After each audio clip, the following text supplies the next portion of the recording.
नमस्कार, इंडियन 24 चॅनलमध्ये आपलं स्वागत आहे. आज आपण झुंज दिव्यांग प्रशिक्षण केंद्रामध्ये आलो असून आपल्या सोबत आहेत संस्थेचे अध्यक्ष राजू हिरे सर आणि कार्याध्यक्ष राजेश दिवटे सर. त्यांच्याशी आपण चर्चा करूया.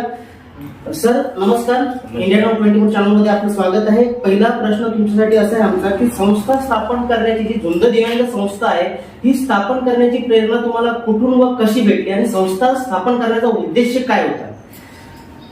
सर, ही संस्था स्थापन करण्याचा आमचा उद्देश असा आहे की आमच्या दिव्यांग बांधवांसाठी आम्हाला काहीतरी करण्याची तळमळ होती, म्हणून आम्ही झुंज दिव्यांग संस्था ही स्थापन केली. आणि ज्या काही सरकारी फॅसिलिटी असतात किंवा इतर काही फॅसिलिटी असतात त्या आम्ही दिव्यांग बांधवांपर्यंत कशा प्रकारे पोहोचू ते आम्ही ह्या संस्थेच्या मार्फत करतो.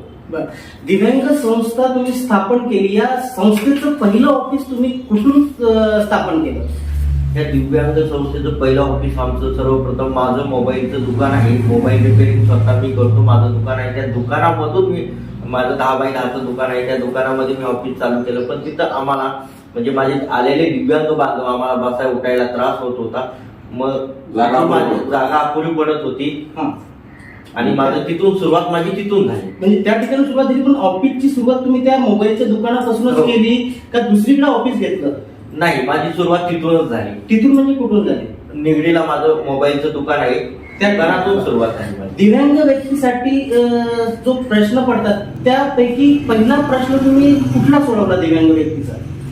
सर्वात पहिला आणि सर्वात मोठा प्रश्न माझा असा होता की दिव्यांग बांधवांना पिंपरी चिंचवड महानगरपालिकेने चिखली येथे घरकुल दिलेले. त्या घरकुलमध्ये आमचे 2-250 अपंग आहेत, 250 अपंग राहतात. त्या अपंगांना 4.25 लाख रुपये कर्ज आहे, जी सर्वांनाच आहे. ते त्याच्यात अपंग बांधव सुद्धा आहे.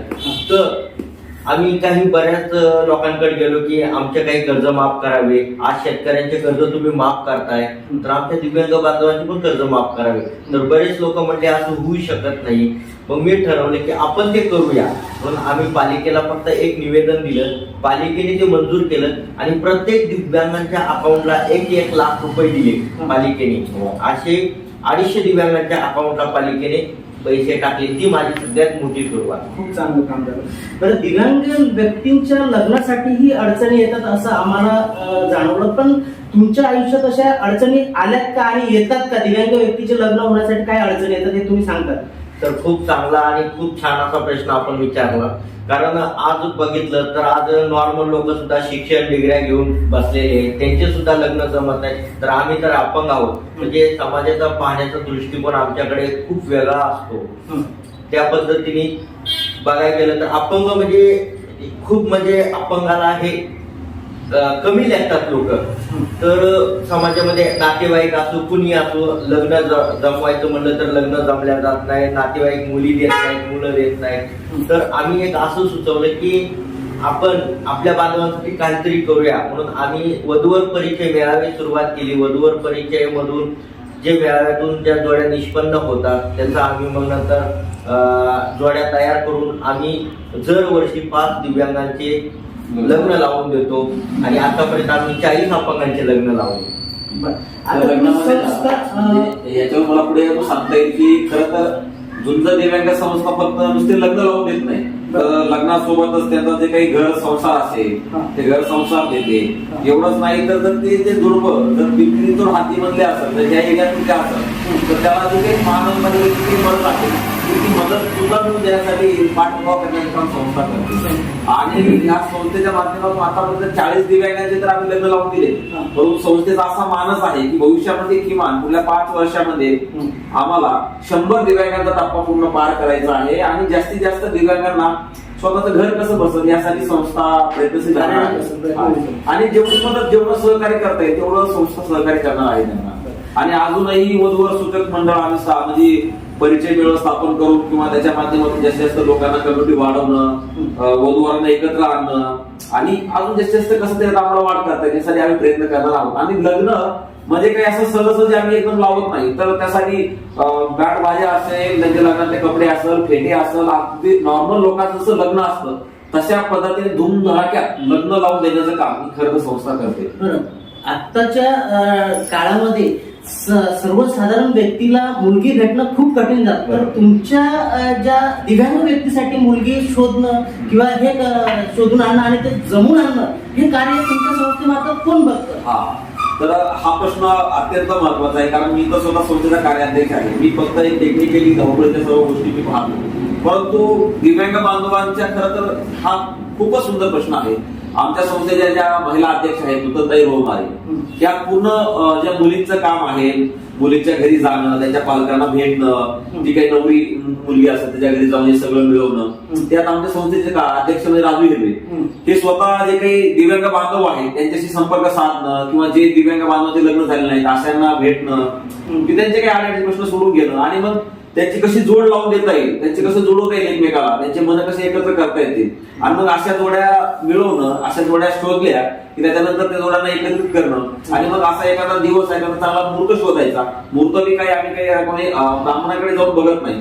आमच्याकडे जेव्हा आम्हाला असं वाटतं की आता हे करणं अपेक्षित आहे त्यावेळेस आम्ही असा एक दिवस निवडतो आणि मग त्या दिवशी आमचे जी सर्व टीम आहे ती सर्व एकत्र येते, एक निर्णय घेते आणि मग आम्ही त्या दिवशी सगळ्या जोड्यांना सांगतो की ह्या दिवशी आपल्याला हे सर्व उपक्रम राबवायचा आहे. त्यासाठी संस्था सगळ्यात महत्त्वाचा पत्रिका तयार करतो आम्ही. ती पत्रिका केल्यानंतर ती पत्रिका समाजातील अनेक घटकांपर्यंत जाते आणि एवढंच नाही तर ह्या सोहळ्याला अनेक लोक सरळ हाताने मदत करतात आणि जी काही आम्हाला लागेल आमच्या पद्धतीनं म्हणजे मदत काही सर्वपणे सगळीच होत नाही, बऱ्याचशा गोष्टीची मदत होत नाही, परंतु त्यावेळेस मग संस्थेतले आमचे चांगले लोक सगळे जे काही आम्हाला आमच्याकडे आहे ते सगळं आम्ही एकत्र करतो. काही वस्तू पुरत नसेल तर आमच्या खिशातून टाकून त्या वस्तू आम्ही आणतो. परंतु लग्न सोहळा एक उत्कृष्टपणे लग्न सोहळा पार करण्याचं काम करतो आम्ही. बरं, आत्ताच तुम्ही फक्त दिव्यांग व्यक्तींसाठी प्रशिक्षण केंद्र देखील चालू केलं. त्या प्रशिक्षण केंद्राच्या ओपनिंगसाठी नितीन आप्पा काळजे देखील आले होते. तर हे प्रशिक्षण केंद्र चालू केलं असताना तुम्ही कुठलं प्रशिक्षण दिव्यांग व्यक्तींना देतात? राजू हिरवे सर, आम्ही आमच्या संस्थेमार्फत mobile repairing, beauty parlour, tailoring, संगणक प्रशिक्षण आणि इतर काही असतील अजून बरेच प्रशिक्षण जे नॉर्मल लोक करतात ते आम्ही सर्व प्रशिक्षण शिकून देतो. बरं, मोबाईल रिपेअरिंग म्हणा किंवा संगणक प्रशिक्षण म्हणा किंवा ब्युटी पार्लर म्हणा, हे प्रशिक्षण आता मोबाईल रिपेअरिंगचं प्रशिक्षण तुम्ही म्हणता, मोबाईल रिपेअरिंगचं प्रशिक्षण कोण देतं तुमच्या? आता सर काय माहिती का की हा प्रश्न खूप महत्वाचा आहे, कारण मोबाईल रिपेअरिंग प्रशिक्षण म्हणजे आता ह्यासाठी बाहेरून एखादा जर व्यक्ती आणायचा म्हणलं तर त्याला मानधन द्यावे लागणार, त्याला संस्थेकडे नाही. परंतु योगायोग असा आहे की जी संस्थेचे संस्थाचालक आहेत आमचे संस्थापक राजू हिरवे, ते स्वतः जे चांगले मोबाईल ऑपरेटर आहेत ते चांगल्या पद्धतीने मोबाईल रिपेअरिंग करतात आणि त्यांनी आतापर्यंत मोफत दिले, आजही ते मोफतच देतात. आणि मग ते सगळी संस्था चालत असताना सुद्धा ते त्यांच्या वेळातला वेळ काढतात, कारण त्यांच्याकडे एक काम नाहीये. ते आजही अनेक लोकांना बरोबर जाऊन मदत करतात आणि अनेक लोकांचे प्रश्न सोडवतात, परंतु त्याच्यातून वेळ काढून सध्या तरी अजून आमच्याकडे ट्रेनर तसा उपलब्ध नाही मोबाईल रिपेअरिंगचा, पण आमच्या संस्थेचे संस्थापक राजू हिरवे सर स्वतः वेळ काढतात आणि मुलांना मोबाईल रिपेअरिंग विषय शिकवतात. राहिला प्रश्न बाकीच्या प्रशिक्षणाचा, अगरबत्ती मेणबत्ती याच्यासाठी आम्ही काही प्रशिक्षक नेमतो. त्यांचं काय असं त्यांना थोडंफार आम्ही मानधन देतो, थोडंफार जे काही आम्हाला शक्य होईल तेवढं करतो. आम्ही सांगतो सरळ की आम्हाला एवढं शक्य होतं देणं आम्ही तेवढं देतो. त्यात काही लोक आम्हाला मदत करतात, त्याच्यातून ती गोष्ट चालते. राहिलं संगणक प्रशिक्षण त्यातून आम्ही सरळ की तर आपण एमएसआयटी शिकूया, कारण आज बाहेर शिकायचं म्हणलं एखाद्या दिव्यांग बांधवांना तर 3-4 हजार रुपये खर्च येतो मंथली, परंतु इथं आपण पूर्ण मोफत आणि फ्रीमध्ये त्याला संगणक प्रशिक्षण दिलं जाणार. त्यासाठी आता लवकर आम्ही प्रशिक्षक सुद्धा नेमत आहोत. म्हणजे आम्हाला असं ठरवलंय आम्ही की जेवढा आमच्या लेवलला आम्हाला करता येईल तेवढा आम्ही स्वतः करणार. जिथं गोष्ट समजा लागते बाहेरचा व्यक्ती त्यावेळेस बाहेरचा व्यक्ती नेमून आम्ही नक्कीच हे सगळं काम करणार आहोत. अशा पद्धतीने सगळं काम. आता प्रशिक्षण केंद्र चालू केल्यानंतर तुमच्याशी किती लोक जोडल्या गेलेले आहेत?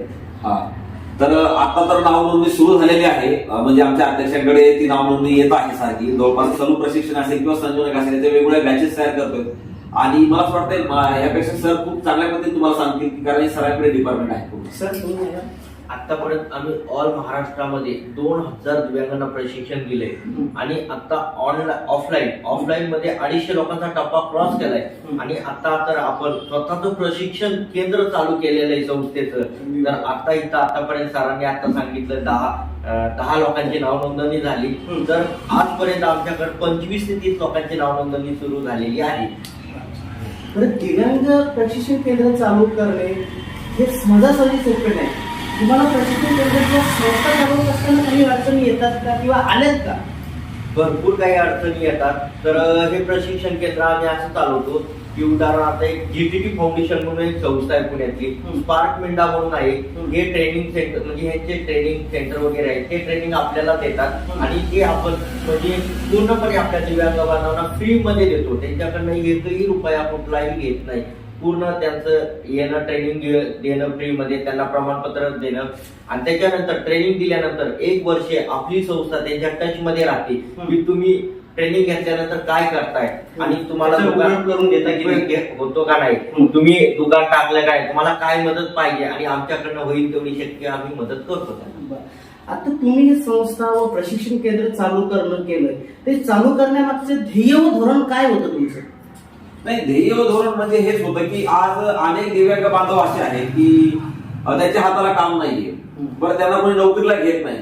विषय असा राहतो की मग त्यांच्या हातात त्यांना सक्षम करण्यासाठी झुंज दिव्यांग संस्थेचा उद्देश हाच आहे की जास्तीत जास्त दिव्यांगांना प्रशिक्षण देणं, काय या केंद्राच्या माध्यमातून त्यांना सक्षम बनवणं. आणि एकदा जर ते सक्षम तयार झाले म्हणजे स्वतःच्या पाय उभा राहायला लागले, किंवा कोणी म्हणलं तर मोबाईल समजा त्याला मेणबत्ती असेल, अगरबत्ती प्रशिक्षण असेल, त्याला जर आलं तर त्या घरच्या घरी तो लघु ते चालू करू शकतो. त्या माध्यमातून स्वतःचा व्यवसाय तयार होऊ शकतो. आता एखाद्या दिव्यांग बांधवांना मोबाईल रिपेअरिंगचा त्यांनी कोर्स शिकला तर त्याला लोकांकडे जायची गरज नाही काम करण्यासाठी, त्याच्या स्वतःच एक छोटी मोठी टपरी टाकतो आणि त्या माध्यमातून स्वतःचं एखादं मोबाईल रिपेअरिंगचं दुकान टाकेल. काही मुलांना संगणक विषयी नॉलेज असतं किंवा त्यांना घ्यायची असते इच्छा, पण बाहेर घेऊ शकत नाही, तर आपल्याकडे ते एमएसआयडी शिकून त्याच्यातून समजा माई सेवा केंद्रासारखे छोटे मोठे समजा म्हणलं तर एमएसआयडीच्या माध्यमातून त्याला फॉर्म जरी भरता आले लोकांचे तर त्याच्यातून त्याचा रोजगार उभा राहील. मुळात हाच उद्देश आहे की जास्तीत जास्त दिव्यांगांना सक्षम करणं, त्यांना स्वतःच्या पायावर उभा करणं आणि त्याच्यातून त्यांनी स्वतःच्या परिवाराचा विकास व्हावा, एवढीच एक कल्पना संस्थेची आहे आणि त्याचा पाठपुरावा करण्यासाठी आम्ही आज काम करत आहोत. आणखी तुमचे दिव्यांग बांधवांसाठी काय उपक्रम राबवणार आहे आणि तुमच्या दिव्यांगांसाठी आणखी काय धोरण आहे हे जरा तुम्ही सांगा सर. खरं तर बघा, म्हणजे दिव्यांग बांधवांसाठी आम्हाला अजून बऱ्याचशा काही गोष्टी करायच्या. माझं परवाच आमच्या अध्यक्षांशी बोलणं झालं आणि आम्ही अजून एक असा स्तुत्य उपक्रम राबवण्याचा प्रयत्न करणार आहोत आणि सुरूच करणार आहोत. मला असं वाटतं पुढल्या 8 दिवसानंतर की दिव्यांग बांधवांना जे काही दिव्यांग बांधवांसाठी असेल किंवा रस्त्यावर जे काही गोरगरीब लोक असतील पुलाखाली वगैरे, किंवा जिथे कुठे गरजू भुकेली लोक असतील, तर अशा लोकांपर्यंत अन्नदान आणि फळ वाटप करायचा आमचा संस्थेचा मानस आहे. आणि ते लवकरच आम्ही हा उपक्रम देखील झुंज दिव्यांग संस्थेच्या माध्यमातून फळ वाटप आणि अन्न वाटप आम्ही करणार आहोत. त्यासोबतच लवकरच आम्हाला दिव्यांग बांधवांसाठी एक वसतिगृह उभा करायचा आहे, पूर्ण मोफत असेल. तिथे आज बीड सारख्या अहमदनगर असेल किंवा उस्मानाबाद वेगवेगळ्या जिल्ह्यातून इतर लोक येतात, त्यांना येण्याची खूप इच्छा असते, परंतु दिव्यांग बांधवांना राहण्याचा खूप मोठा प्रॉब्लेम आहे सर. ते त्यांना जागा नाही राहण्यासाठी. तर आमच्या संस्थेचा असा मानस आहे की त्यांना आपण राहण्यासाठी जागा उपलब्ध करून देऊया, तिथे त्यांचं राहण्या खाण्याची सोय होईल आणि त्यांना प्रशिक्षण सुद्धा देता येईल आणि त्यांना बाकीचं शिक्षण सुद्धा घेता येईल. आणि त्यासोबतच भविष्यामध्ये संस्थेच्या माध्यमातून जे मुलं एमपीएससी युपीएससी करणार आहेत त्यांच्यासाठी सुद्धा एक करिअर विषयी मार्गदर्शन केंद्र उभा करण्याचा आमचा मानस आहे. एक अशा पद्धतीने सर्व साध्या गोष्टी आहेत. येणाऱ्या प्रचंड मोठ्या अडचणी आहेत, परंतु आमच्या संस्थेचं वृद्ध वाक्यच आहे की संघर्ष हे जीवन आहे आणि संघर्ष आम्ही करत राहणार आहोत. भले आज आम्हाला अनेक लोक मदत करतात, सहकार्य करतात, परंतु आम्हाला आमच्या पायावर जेवढं काही करता येईल तेवढं आम्ही स्वतः करण्याचा प्रयत्न करणार आहोत. खरं तर आज तुम्ही आलात आणि आमच्याशी 2 शब्द बोललात आणि आमचे प्रश्न मांडले लोकांसमोर, तर मला तुमच्या माध्यमातून अजून दिव्यांग बांधवांना हे आवाहन करायचं आहे की दिव्यांग बांधव मित्रांना असं मला म्हणायचं आहे की आज झुंज दिव्यांग संस्था तुमच्या पाठीशी उभी आहे. झुंज दिव्यांग संस्थेच्या माध्यमातून आज आम्ही ते मोबाईल रिपेअरिंग असेल किंवा मेणबत्ती अगरबत्ती असेल, सर्व प्रशिक्षण असेल किंवा संगणक असेल, तर आपल्याला जे काही शिकायचं आहे यापैकी, तर ते जर तुम्हाला शिकायचं असेल तर तुम्ही न काही घाबरता इथे तुमच्याकडून कसल्याही प्रकारची फी घेतली जाणार नाही. आळंदी रोडला साई मंदिर आहे आणि साई मंदिराच्या शेजारी झुंज दिव्यांग संस्थेचे एक ट्रेनिंग केंद्र या ठिकाणी उभा केले आहे. तुम्ही येऊन इथे आमच्या संस्थेचे अध्यक्ष बसलेले असतात, त्यांचे संपर्क साधा, तुमचं नाव नोंदणी करा आणि तुमची वेळ फिक्स करून तुम्ही मोफत असं प्रशिक्षण आमच्याकडून घ्या निसंकोचपणे. माझं एवढंच म्हणणं आहे. तुम्ही आलात, आमचे प्रश्न मांडले, दिव्यांग बांधवांसमोर आम्हाला तुम्हाला बोलण्याची संधी तुम्ही दिली, आभार मानतो. धन्यवाद. खूप चांगलं कार्य झुंज दिव्यांग संस्थेमार्फत होत आहे. आपल्यासोबत राजेश दिवटे सर आणि अध्यक्ष राजू हिरवे सर होते. त्यांनी खूप चांगली माहिती आपल्या चॅनलच्या मार्फत दिव्यांग व्यक्तीपर्यंत पोहोचवली आहे. कॅमेरामॅन संदीप शिंदेसह मी ज्ञानेश्वर जोंदडे, आळंदी, पुणे. धन्यवाद.